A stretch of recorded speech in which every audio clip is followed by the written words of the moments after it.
Good morning, everyone. My name is MightyStream, and I'm going to do our April the 16th spiritual principle, a day in a meditation. I hope you're doing well. If you need to reach me, feel free to do so at recoveryofhope21@gmail.com. Okay, now let's see what we have here. The title of the meditation for today, The Practice of Discipline. This is what it says. Discipline is commitment in action, a demonstration of our willingness. Now, that comes from our Living Clean book, chapter 6, commitment. Because of its past association with punishment, rigidity, or plain old drudgery, discipline is one of those recovery principles we have to reimagine when we get clean. And when we realign discipline with our newfound values of commitment and willingness, and begin to practice our program of recovery, we experience positive results. Our lives change. Discipline's relationship with the principle of commitment definitely merits discussion. Our commitment to NA and spiritual growth is crucial to the life we want. But discipline is more internal. It's in our hearts. We can be committed or hold a commitment, but are we disciplined about that commitment? As one member observed, we say it works when you work it, not it works when you think, believe, or feel it. Discipline gives us the willingness to transform our commitment into action. Sometimes the commitment we're acting on is more on the surface, say, following sponsor direction without knowing why. Other times it's deeper, more heartfelt. In either case, our commitment is measured by our willingness to act. When we're active in our commitment to the fellowship, when we are disciplined, our disease of addiction is rendered powerless. Though we may strive to view discipline in a positive light, it's not always easy. It takes practice. It is practice. Discipline is the drive to move forward regardless of our mood. We say yes to sponsorship. We attend our home group and fulfill our commitments because we said we would. Discipline leads us back to our message again and again. I'm willing to transform my commitment to action. Discipline takes practice, and practice starts now. Let's take a moment of silence, followed by the we version of Serenity Prayer. Moment of silence now, please.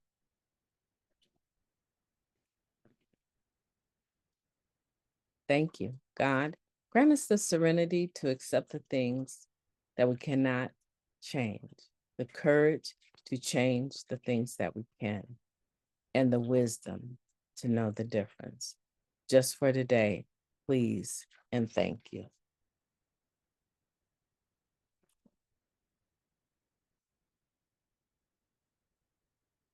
This meditation is a good meditation. It goes really well with the Just for Today meditation that we just read about acting as if. I believe that spiritual principle of commitment, right, is only made possible by having discipline. I don't really see how you can, you can have a commitment, right? You can make a commitment, but in order to give substance to that commitment, you have to take an action. And the word commitment implies that it's something that is happening over and over and over.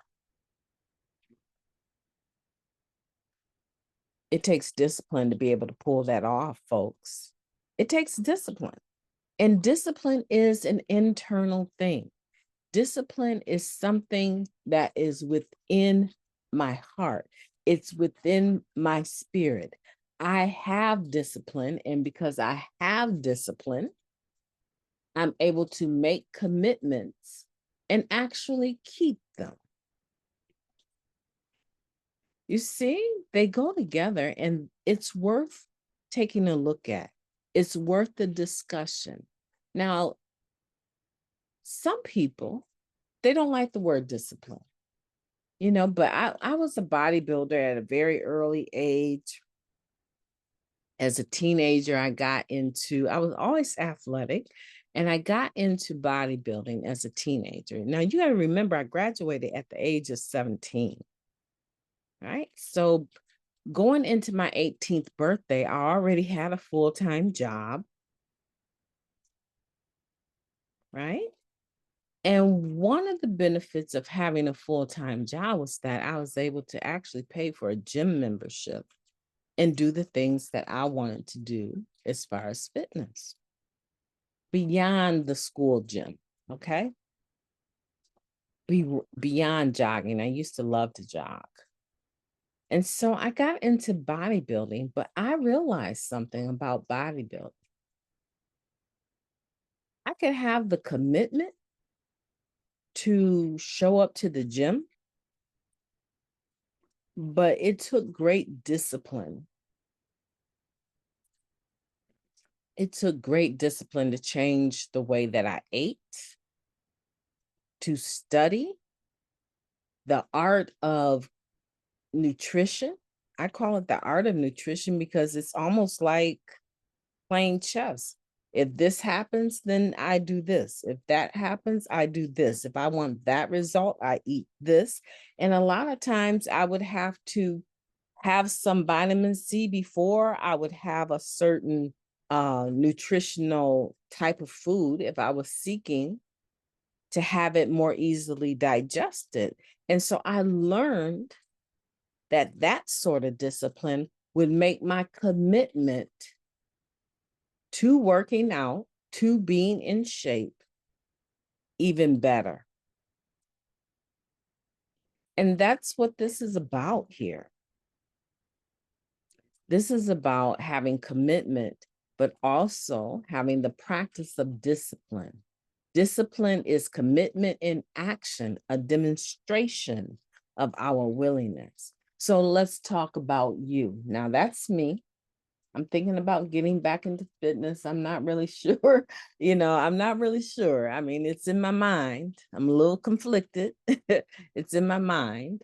But I'm thinking to myself, if you're not going to have the time to prepare your meals and eat the way you want to, right? I'm becoming more of an individual that likes meat less and less. I've been vegan for 8 years in a stretch, so I know for a fact I can pull it off if I want to.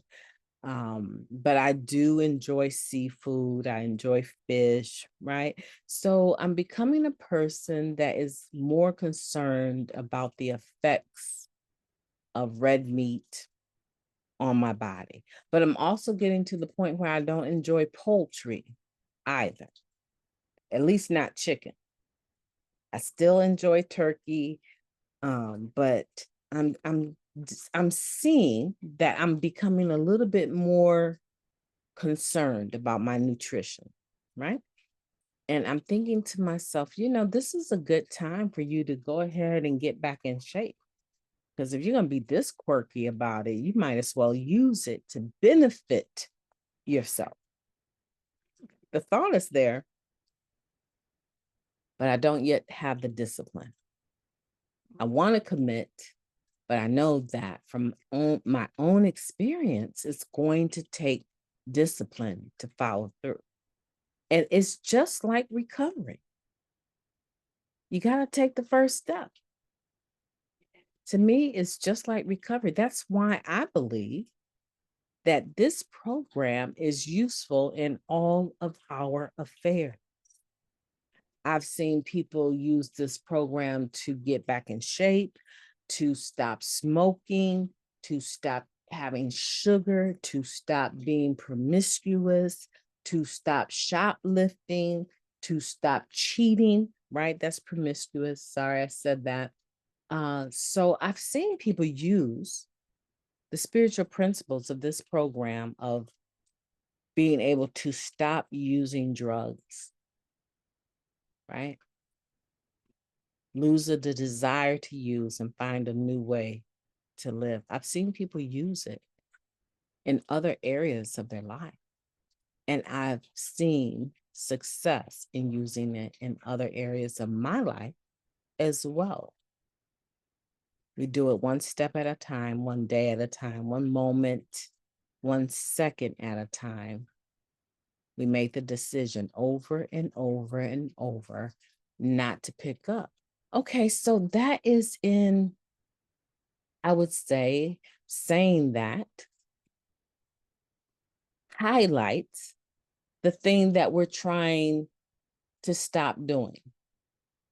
But on the flip side of that coin, in a more positive vein, it also highlights the thing that we want to continue to do, which is to stay clean and live healthy, to have joy in my life today. I want you to start thinking about things in that way. When I say have a beautiful day on purpose, I'm not saying that there's not going to be problems. Yesterday was a hectic day for me, and I chose to apply the principle of this program to my life and have a beautiful day regardless, to meet my commitments regardless. But I had to dig deep to pull it off. And it's the principles of this program, the practice of discipline that puts commitment into action, that saved the day for me yesterday.